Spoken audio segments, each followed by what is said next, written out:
Hey, Big Mo. You know, I was watching one of Shane's videos on DOT Lawn Care a little while ago, and at the end of the video, he was talking about what to look for, you know, when you're buying new mower. And I wanted to make my own video. It inspired me to make my own video. His link to his videos down in the description below. It inspired me to make my own version of it, or just tell what I would look for, because I'm going to be buying a new mower here in the not too distant future, because, you know, my mower is old, getting older now. It still works great, but you know, they only last so long. If it hangs in there and it stays together, what my plan is I'm getting my truck paid off sometime this summer, and I'm going to go ahead and get a new mower and then use that one on properties that are, because I'll do things sometimes for people, their rental properties, or they might have a lot somewhere, existing customers that I already have, and it'll just be a mess, you know, and it's not good to get a new mower on that. And what I'll do is use the old mower for that stuff and use the new mower for the well manicured lawns, you know. But yeah, I just wanted to expand on his thoughts, you know. And one was, well, it kind of goes together, price and brand name. Goes together, because some brands are more expensive. You pay a premium for them, you know. I can only tell you from my perspective. There's so many variables, like I've said before, when it comes to lawn services, your needs, your wants, and all that. But I can just, from my perspective, that's all I can give you, is what I'm trying to say. But from my perspective, I worked for and I've told you all this before, I worked for a big lawn service when we first started along many years ago. And he had John Deere's. He had, his whole fleet was John Deere's except for one, which was a Scag. I think it was a 72 inch, they called it the Monster. And because that was, you know, I mean, like at the GIE, you see them like 100 and something, you know, way up there in inches. But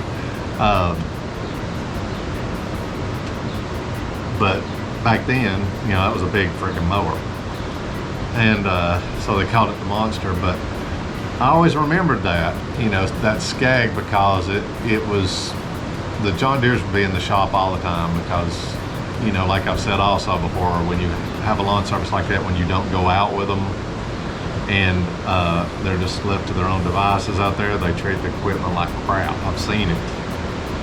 Not everybody, but a lot of them would. And the John Deere's were always,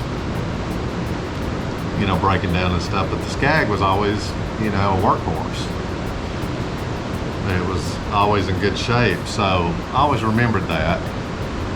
But when we started our own lawn service way back when, we started out with Lesco mowers, because, and this leads into another thing that I look for, and you might not look for this at all. You might be in a totally different situation, but I myself, one of the #1 things I look for when I go to buy a mower is their service department, because I'm not a mechanic.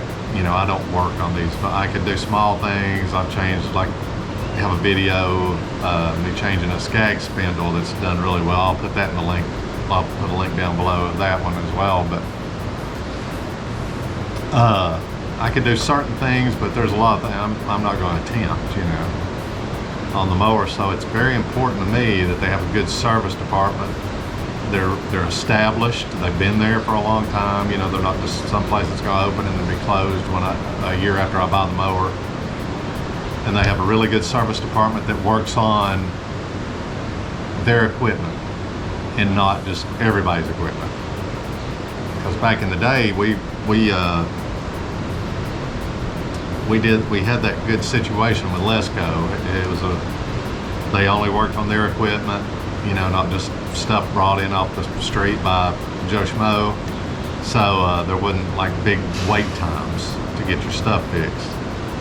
If you get a place that just works on everything in their service department, you could have a long wait, you know, even though they'll put you, usually, maybe they will put you up there above those people. It's still, it's a mess.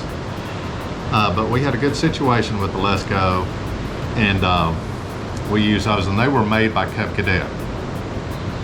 It didn't say anywhere on them, but the Lesco mowers were made by Cub Cadet, and they were okay, you know.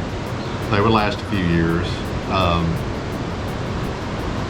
But then Lesco, they stopped selling the mowers there, and the mechanic was gone, and it just closed down basically. They just sold chemicals at one point, so that wasn't an option for me anymore. So we moved over to another place, and we got into Exmark. Me personally, just from my experience, and I'm not cutting anybody down that has Exmarks, because I don't know, you know, I could just give you my opinion. The Exmark, when they're great, you know, I wouldn't enthuse with the Exmark, and I wouldn't buy another Exmark. But that being said, we also had a bad experience with their service department there where we bought it. They were one of those, that's where I learned this, that they were one of those people that worked on everyone's stuff, and it can be a pain in the butt, you know, getting your stuff worked on. So that's something to look into, and that if you're in my shoes, if that's the way you work your business, is that you don't work on a bunch of stuff yourself. Service is key. So after that experience, I found a good place, a really good dealership where they only work on the Scag equipment. That's all they work on there. So they're not just everybody off the street can bring their mowers in. So that was a plus. Scag, I remembered from back when I worked, that Scag mower working really well. And I could say that this mower lasted me 11, this will be I think the 11th season. It's phenomenal. I mean, if you can get that many years out of a mower and there's nothing wrong with it. I mean, it's got some paint rubbed off where on the stainless steel pieces where there's no rust on it, but where my feet have rubbed the paint off and all that, and on the deck there might be a little chip paint and stuff, but the mower's been great and it works great. There's nothing wrong with it. It's not a piece of crap, even now, you know. So with that being said, you know, and how long that's lasted me, and I like the dealership, and they've always worked well with me and everything. I will, for the rest of my mowing days, use Scag, and that's what I'll be buying. Is when I go buy this new mower, I'm gonna buy a Scag.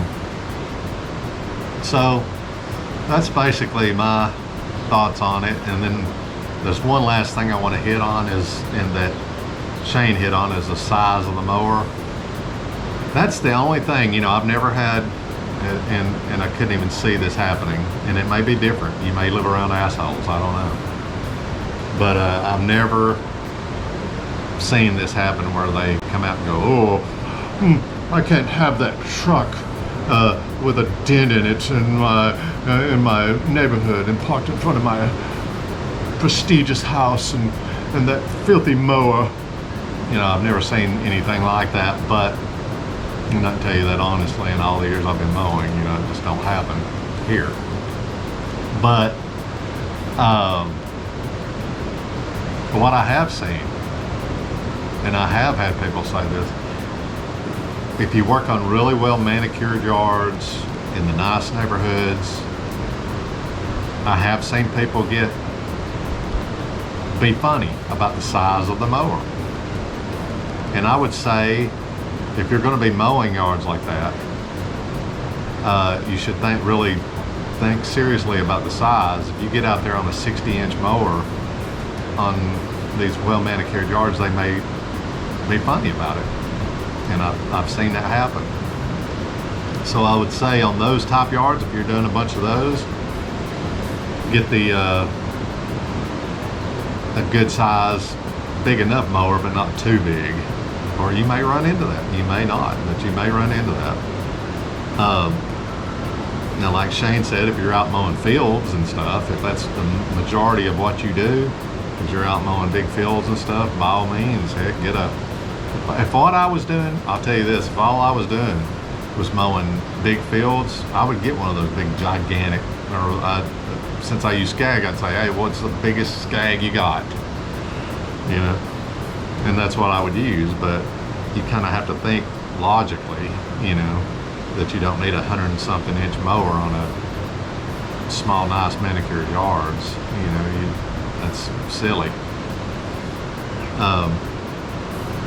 And like I said before also, is I have the 36-inch mower to get in gates and get on really obscenely steep hills, or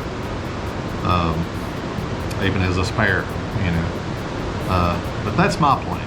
That's my plan, is get a new mower. And I hadn't decided yet. I hadn't decided yet whether I'm going to get a stand-up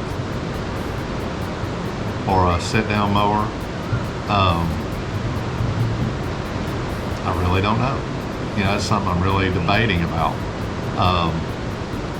I'm used to the sit-down mower. I like it, you know, a lot. But there would be advantages to having a stand-up mower as well. So I haven't decided which yet. So stay tuned. We'll see which one I get. But yeah, there's a lot of variables there, and really it's all boils down to what you're doing, you know, what kind of yard you're mowing, what kind of budget you have, you know, because the Scags are more expensive. They're an expensive mower, but they last, you know.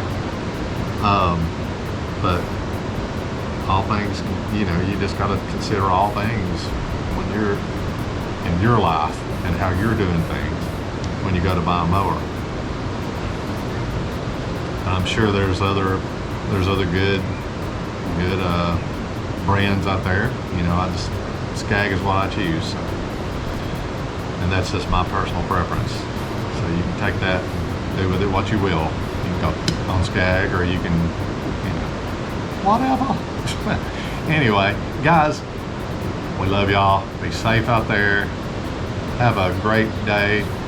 Oh yeah, I'm at the beach. I'm just hanging out for a little bit here. Gonna have to hit the ground running, man, when I get back. Got a lot to do. I'm just here for a few days. But love you guys. Be safe out there. Catch you on the next one. From the #1 station, this is a story about love. A love story.